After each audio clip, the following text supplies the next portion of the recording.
Kuna wakati nilikaa I.C.U 7 days. 7 days. Ukumbuki? Inaambia kwa tu nilikaa I.C.U 7 days. Kuna siku nilikaa 6 hours Jeff and I was announced dead. Na wakasema atanipeleka mortuary.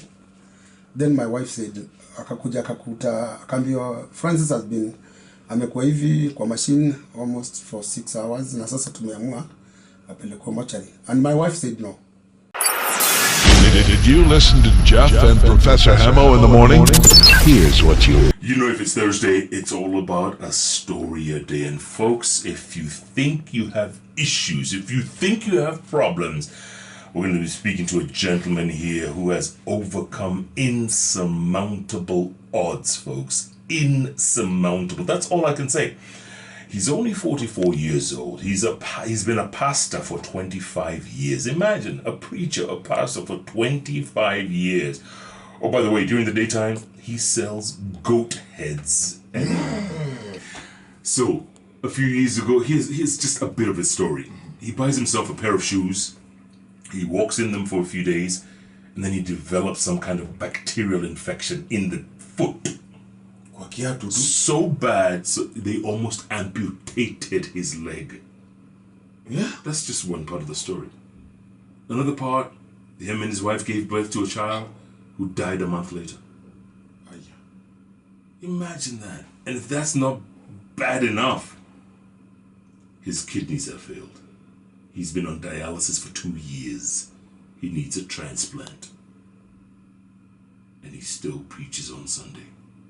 You think you have issues? You think you have issues? In fact, that shoe story reminds me of just one thing, Katiba. What do you think? Tulise? You get the picture. Ask my shoe. Imagine going to buy a pair of shoes and ending up with an infection. Who does that? And that's just a bit of the story, folks. You know, if it's Thursday, Katiba Clyde says, if it's Thursday, you know it's... A story a day. Francis Gichuri, not Gichuri. You're more familiar with Francis Gichuri. This is Francis Gichuri. Listen, Kayole. For how many years? 20 years. 20 years? Yeah. Umeishi huko? Na kazi yako ni? Kazi yangu ni kuuza hiyo vichwa na miguu. Kwa nini hiyo? Kwa nini? Sababu is the simplest ninaweza fanya na hiyo kind of health. Yeah. Does it make money? I mean, you take money. You get money. Yes. Sababu ukiuza kichwa moja 300 unapata na umenunua 50 ama so moja so mbili unapata tu so. Ukipata hiyo 100 so ukiwa na vichwa kama 5 kwa siku ama 3 utapata 300. Hizo zinaweza saidia familia. Naweza kula hiyo sapa. Na kila siku wewe uenda Kia Michael? Yeah, mimi naenda Kia Michael. Unanunua hizo vichwa? Nanunua vichwa na nanunua miguu na kuja na chemsha. By saa 9 zimekuwa sawa. Nimeanza kuuza supu. Supu unajua sasa kichwa ndio umenunua, supu hujanunua ni maji tu. Umeweka alafu imetengeneza supu. Sasa hiyo ni faida yote. Supu ni faida. Na unaweka pilipili na kachumvi, kila kitu wewe ndio unaweka? Mimi naweka na. Okay, so siku moja ukaenda ukanunua viatu. Yeah, back 2015. Nikaenda nikanunua kiatu. As usual nikinunua kiatu nataka nivae niende Sunday. Ilikuwa Gikomba ama ilikuwa wapi? Ilikuwa tu kwa Kayole duka za viatu. So ilikuwa brand new ama ilikuwa second hand? Ilikuwa brand new. Kiatu mpya kabisa. Ile sharpshooter. Ndio nilinunua na nikavaa na nikaenda church. Alafu Monday nikaenda Nakuru. Sasa kurudi Tuesday ndio nilikuja nikasikia kidole hapo kuna ni kama blister, just a small blister. Na I just assumed nikafikiria ni blister ya kawaida. So tukaweka tu hizo dawa za kawaida. Grabasi. Tukaweka lakini ikaendelea kutolerate kabisa. Ikakuwa mbaya kabisa, ikakuwa kidole ikakuwa nyeusi nini, mguu ikaanza kuwa black. Mguu ikaanza kuwa black huko chini. Nikaona this thing is serious. And the wife wacha tuende hosi. Tuangaliwe na daktari. at least nikaenda Mama Rusi wakapiga hiyo x-ray. Mama Rusi hospital wakapiga hiyo x-ray, wakaniambia hiyo kidole imeoza ndani. I need to see a specialized doctor. Aniambie vile nitafanya. Sasa nikapata daktari mmoja pale Nairobi hospital na akaniambia kidole yangu kulingana vile imeoza kabisa na itafanya mguu ioze kabisa. So the best thing ni kuikata hiyo kidole. Tuitoe ndio isipeleke infection ndani ya mfupa. Na mbele ya kununua kiatu huku na hiyo shida? Sikuwa at all sikuwa na shida. Na kulikuwa bakteria ndani ya kiatu au daktari alisemaje? Ndio nilifikiria hata mimi. Daktari alisema there must be a problem. Kama hiyo kiatu ilikuwa pengine na bakteria. Na ama hiyo squeezing hiyo ulikuwa umechukua labda kiatu size ndogo kidogo na mguu ama? Kidole size yangu tu ni vile tu ni sharpshooter. Hapo mbele kidogo. Imebana kidogo tu. Lakini si ati I was not uncomfortable. I was okay. So alafu akakwambia kidole lazima ikatwe. Kidole lazima ikatwe. And niliona kama ni dream. Nikaona hayo kama wanataka kukata kidole yangu. I didn't believe in one of my parts. My body inaweza tolewa kabla sijakufa. So nika agree. Nikasema acha kama badala ya mguu ikatwe, wacha tufanye hiyo. Ikakatwa. Na nikakaa, lakini unfortunately nikawa sasa imekatwa, ikaanza infection huko chini. Kubwa sana sasa. Nikaanza silali usiku silali kutoka siku nilikatwa. Siku nalala. Uchungu na nawekwa mguu inakaa imehangiwa. Wife namwambia afunge tu hiyo mguu juu. Kwa sababu mguu inauma kabisa. Usiku na mchana inauma mpaka nikarudisha kwa huyo daktari akaniambia niko na infection huko chini. Kwa hivyo hizo nyama zote zitolewe. Tena huko kwa foot. So there is another doctor who came akanikuta kwa nyumba. Sasa akaniambia acha tutoe hizo nyama zote. Mguu yote ikaweza kutolewa nyama yote chini. Yote ikabaki mfupa. Sole yote ikaisha. Sole yote? Sole nyama hakuwa sole ni mfupa tu. Sasa nikiangalia mguu wangu nikaona kwani wamemaliza mguu. Then I was taken to a private hospital in Gong. Nifanyiwe dressing huko jioni na asubuhi. Na sasa hiyo inauma? Inauma sana. Kwanza ninawekwa kwa hizo madawa, peroxide and dawa inaitwa betadine. Chemshwa na dawa zingine hapo. Sasa ukiwekwa hapo hata nalaliwa na wanaume. Wanaume wanalishika ndio hiyo mguu iwekwe ndani. Ni uchungu? Ni uchungu inawekwa ndani ya dawa na mimi nimelaliwa pande nyingine juu uchungu. So I developed blood pressure, tena nikakuwa na blood pressure. Macho yangu ikaanza kupotea. Kwa sababu ya blood pressure. Nikaona macho sasa hata saizi I don't see clearly. Sioni sana. Naona hapa karibu.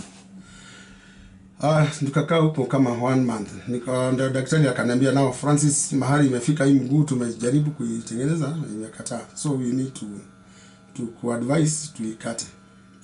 Mguu? Tuikate. Sasa mguu imekuwa black yote. Sasa huku mpaka huko juu karibu na magoti. Sasa akasema atakati hapa juu ya magoti hapo. And that day waliniambia ilikuwa kama Wednesday na waliniambia watakuja kuikata by Saturday. I prepare myself with some money. Alafu wakuja wafanyie kazi. By Saturday watatoa hiyo mguu alafu nikikata watanipatia nitanunua artificial one. So hapo Jeff mimi nikafikiria hapana hii sasa ime too much. I've served God for many years. Nimeserve Mungu nikiwa kijana.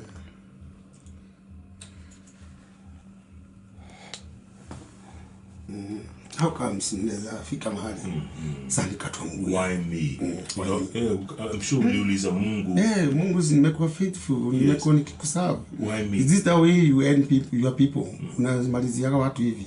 Sasa imagine wale vile nitakuwa natembea bila mguu. Nikaona ni wife alikuwa amekaa hapo nikamwambia this is dangerous. Sasa imekuwa too much, wacha tumuombe Mungu. And we prayed God. That day we prayed God and that night nikawacho peke yangu. I was not sleeping. Nilikuwa nafikiria tu vile nitakatoa hiyo mguu, vile nitaishi na mguu moja. Anyway, nimeona watu wakiwa na mguu moja, lakini nilikuwa nimekataa kabisa. Nikaambia Mungu, this one will not happen to me. And I decided, well, nimuombe Mungu siku mzima. I didn't sleep the whole night. That is Wednesday night, and Thursday I was also praying. And on Friday nikaambia wife yangu, tutafute pesa tutoke, tulipe hiyo bill, tutoke, tuende tutafute another option. Na ndio nikatoka hiyo private hospital. Nikatoka. My sister fortunately akanisaidia niende Mwea, nikaenda nikapata daktari mwingine hapo, akani advise niende Outspan Hospital in Nyeri. So in Nyeri nikaenda nikapata daktari wawili, Dr. Muremi and Dr. Kibe. They helped me so much. Wakaniambia mguu haitakatwa, but you have to manage it. What I dress mpaka isimamela, but I have to stay there. And I stayed in Outspan Hospital for 7 months. Oh my goodness. 7 months? Yeah, 7 months. Na kila siku wanaiangalia mpaka ikashikana kidogo. Sasa ikakuwa ikashikana. Ikaanza kupona kabisa. Na uchungu ikachukua tend. Sasa siko na uchungu. Sasa kazi yangu ni kukaa tu, inadresiwa, inatengenezwa, alafu binalala mpaka wakatoa hizo infections zote. Maji ilikuwa natolewa na mashini nyingine hapo. Dr. Kibe, they understand that machine inatolewa, alafu nikakaa hapo 7 months. Na wakati nika 7 months najua sikutoka hapo mpaka siku sasa watoto siku tumeonana na wao. Nilikaa 7 months bila kuona my children. All the way in Outspan, Nyeri. And my wife was coming from Nairobi every day. That's why I love her so much. Alinisaidia sana, alikuwa anakuja kuniona every day. Hakuna siku Jeff mke wangu alikataa kuja kuniona. Na nikimwambia pumzika ananiambia no. So I stayed there for 7 months. Mpaka nikakuwa na bill ya almost 900,000, na nikalipa. Nikafanywa harambee na watu well-wishers, and they paid the bill. Na mguu kapona? Na mguu haikupona sana. Nilikaa tu, lakini sasa iko sawa. And the doctors advised my wife to dress it every day in my house. Na tukaanza kufanya hivyo. Then after, that is 2017, nikakuja nikakaa home. Ndio nikadevelop ugonjwa tena, nikakuwa mgonjwa. Without knowing what was happening, mwili yangu ikaswell yote, ikafura yote. Mwili yangu yote kutoka kwa miguu mpaka kwa kichwa ikafura. So I was taken to Kenyatta. Nikalazwa Kenyatta. Nikalazwa almost 6 months again. Na shida gani? Walisema ni nini? Sasa ndio hapo walisema ni diabetic. Diabetic ni sukari inaleta shida in my body. Na ndio sasa nikakaa 6 months in Kenyatta. Then nikatibiwa sana Kenyatta. Na nikarudi nyumbani, nikakuwa discharged. Nikarudi nyumbani nitumie madawa nyumbani. Juu nilikaa sasa Kenyatta 6 months, nikaona wanipe tu discharge nikae home. In fact tena kwenda home kukaa 3 months, that is 2018. My wife by 2017 nikatoka hospitali kitu mwezi wa 7, na ndio nikaenda by 2018 tena mke wangu akapata mtoi. Yeah, alipopata mtoi ndio na mimi ilikuwa bado sijakuwa poa sana kwa mwili, nilikuwa natembea na crutches. Mguu wa mguu na nini, bado mguu ilikuwa inafura na kidonda. Sasa nilikuwa bado na tena mwili ndio niko na ugonjwa, sasa sielewi ile inaendelea. But na nikarudi church ilikuwa hapo moja Charina hapo opposite, ndio tulikuwa na hubiri hapo. Wakati mtoto wangu nilipata mwezi wa 3, that is March, tarehe 1 ndio mtoto wangu nilipata huyo. Akakaa 2 weeks home, alafu akakuwa mgonjwa, akarudishwa Mama Rusi Hospital. Mama alipatia Mama Rusi, sasa nikamwambia rudisha tu mtoto huko Mama Rusi. Wakati tulikuwa tunaenda 2 weeks, akakaa kama 2 weeks hivi. Ndio by 1st of April mtoto wangu akaaga. Ilikuwa nini? Ulisema nini? Ulisema tu ni complications za inaitwa respiratory system. So when I was sasa ninatembea mimi bado ni mgonjwa, nikaenda hosi. All that time I was going evening, ninaenda nakuta mke wangu kwa hospitali. Namwambia God is faithful, bado mtoto atakuwa. Lakini wakati mtoto aliaga tukasema ni sawa, lakini ni aliaga kitu saa 7 za mchana. I was taking lunch for them. So mtoto akaaga. By saa 8 nikampeleka mochari. Now when I was in mochari, nina jaza form, tena nikapigiwa simu, kanisa imebomolewa yote. Oh my goodness. Na nani? Na the Nairobi City Council. Kanjo. Yeah, Kanjo. Wamebomoa kanisa, wamesema hapo tuko ni irigo, kunataka kujengwa fire station. Na sasa hiyo uko mochari. Na sasa hizo form. Yeah, najaza form ya mtoto wangu. So nikashindwa ni kukimbia church na kuna vitu ziko huko ama ni nini. Sasa nikamaliza na mtoto, nimeweka mtoto kwa mochari, nikakimbia church. Kukuja hapo nikakuta hizi matinga zinabomoa. Nikamwambia tu waache tu ninusuru hata kama ni viti. Hata sikuweza kunusuru vitu nyingi, ni viti za plastic kama 10 hivi. Hizo zingine zote ziliharibiwa. So sasa kwa sababu ya hiyo nikakuwa na stress sana, nikarudi Kenyatta hosi. Ile blood pressure na nini. Kwa mgonjwa sana, nikarudi Kenyatta. Rudi Kenyatta ndio niligonjeka sana.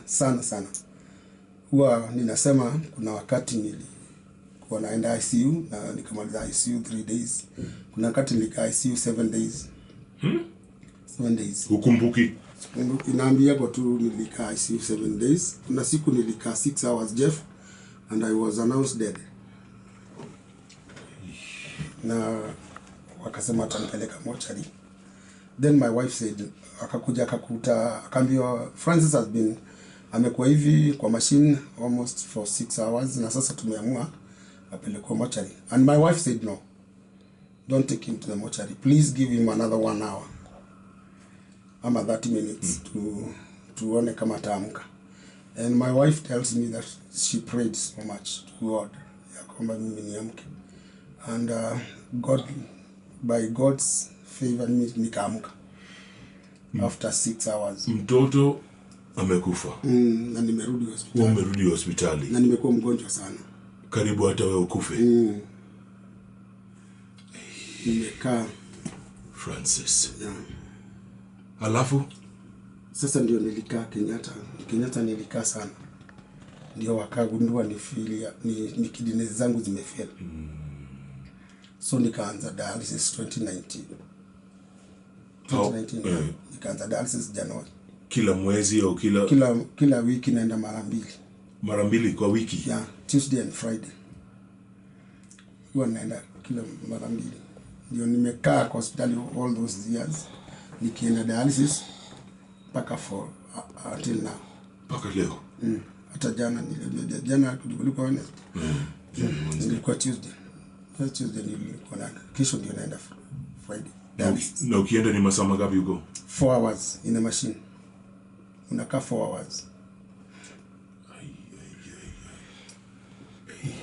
Francis, hii shida yote hujakufa roho? Siwezi. Siwezi. Mimi sijakufa roho. Na ninafanyia kazi yangu hiyo. Sababu sasa lazima ukigojeka Jeff, saa zingine watu wanakuacha. Na una usaidizi mwingine. So ndio nikaamua kufanya biashara hiyo. Sasa nikiamka asubuhi ninafanya hiyo biashara. Ile ya vichwa. Ile ya vichwa. Ndio napata kitu 300 asubuhi, jioni kama zingine. Inanisaidia kuwa na fare na watu wangu wanakula sapa. Na bado wewe Sundays wewe uenda kanisa? Yeah, Sundays wanaenda church, naenda na hubiri. Sina washirika wengi au washirika sio wengi. But wanaenda na hubiri. Kanisa gani? Inaitwa Jesus is Coming Soon Ministry, Maranatha Church. Nilianza 2 months ago last year. Hey Francis. But I've been in the church na ile venye ilibomolewa nimekaa 2 years bila kwenda church. Sababu sasa nilikosa mahali ya kwenda church. No, hey. Wewe uliza Mungu sometimes, why me? Kwa nini hii shida yote? Huwa nasikia saa nyingine niko desperate.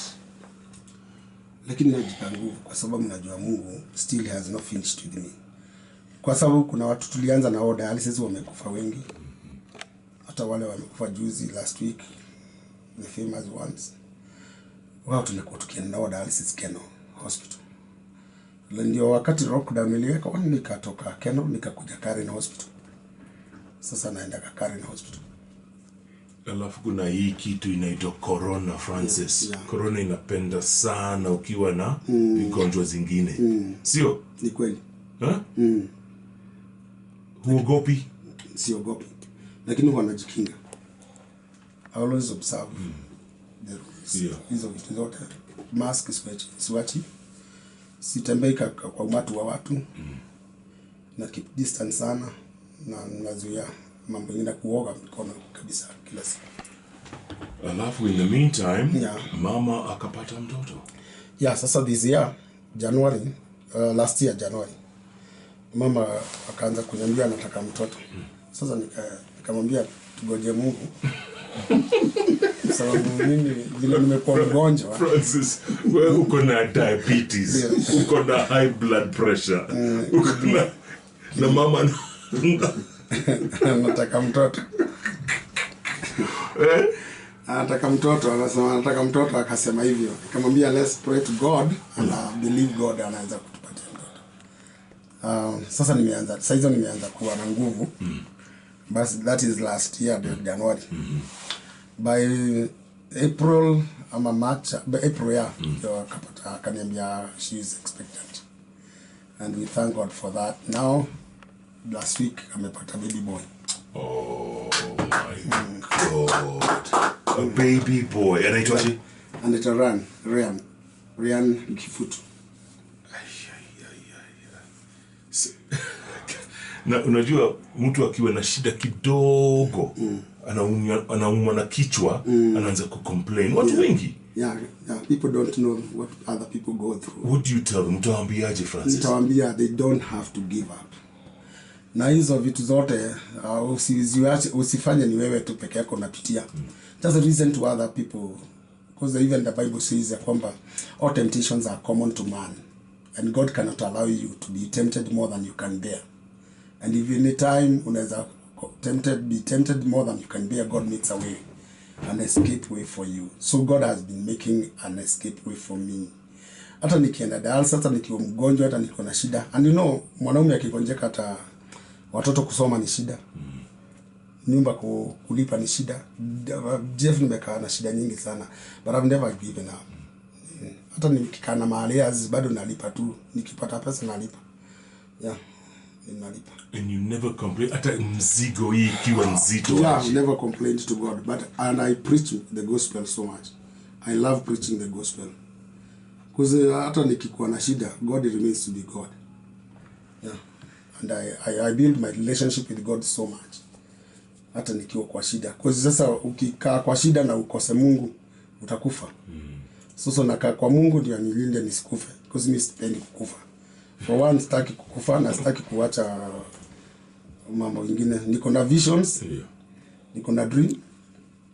Na niko na mke mzuri sana. Mrembo. Mrembo kabisa. Na watoto pia. Na watoto na siwezi kuacha. Na Ryan ameingia juzi. Yeah. Oh my. I understand you have gotten a donor. You have received a donor for your kidneys. Yeah, my younger brother. He has given himself for me kwa donor wangu.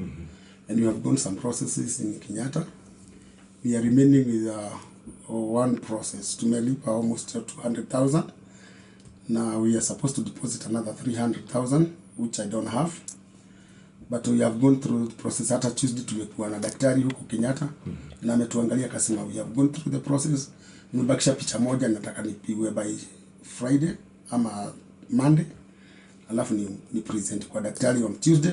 And then that one will pay another 80,000 ya kulipa blood matching. Then after that we book for the day of transplant. Yeah. My goodness. And you're faithful, you're hopeful utapata. I'm hoping that God is going to provide for me that money. And also Jeff kuna pesa zinatakana after transplant. There is 40,000 for the dawa za maintain your figo. 40,000 per month. Per month. Yeah, so you have to have almost 480,000 per year. Hiyo ni pesa uendi kugojea. Ni pesa unakuwa nayo. Sababu dawa huwezi kukosa. Ukikosa hiyo dawa tena hiyo figo ina fail. And na mtu amekupatia figo, kwa hivyo you must maintain hiyo figo vizuri. So doctors are advising us after transplant we must have something like 480,000 in our account ndio tulipe hizo dawa. My goodness. Na sasa kama kuna mtu huko anataka kukusaidia, because this is an incredible story, how can they help you, Francis? Yeah, they can help me through my M-Pesa line and through the pay-bill number. Una pay-bill? Yeah, I have the pay-bill. Yeah, your bill, your hospital bill. Yeah. Pay-bill ni? 8011-503. 8011-503 na account number hapo? Account number ni my name. Your name, eh? Yeah, Francis Medical Fund. Ah, okay. M-Pesa number 8011-503. Yeah, that's pay-bill number. And my number, my personal number, 0721 958-149. 0721 958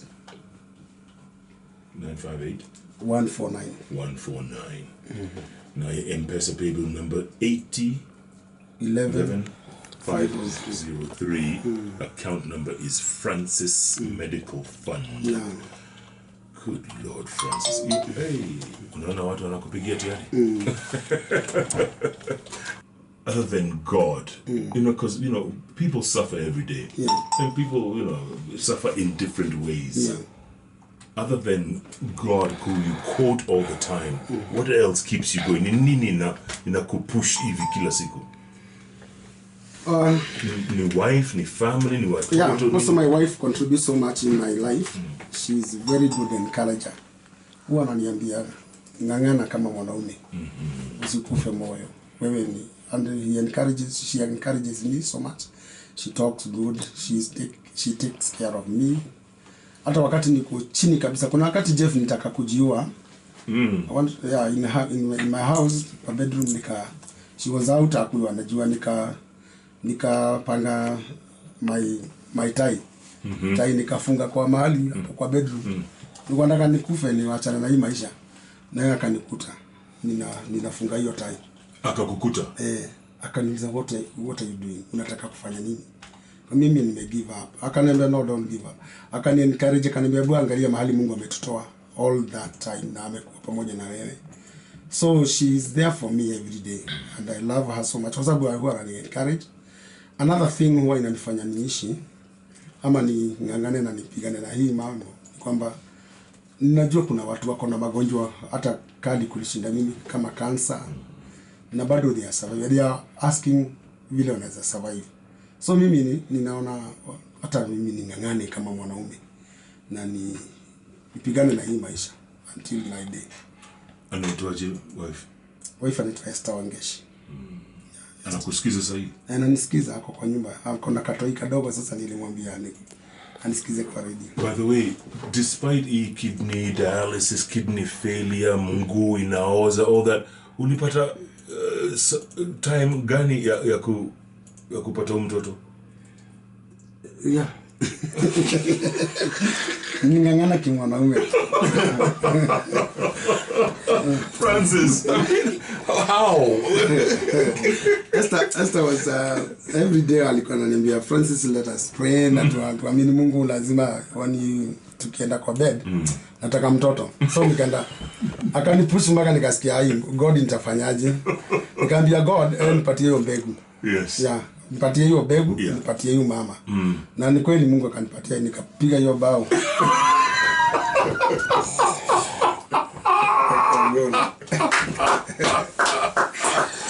Ni kama Sheffield jana wa? Oh, pole.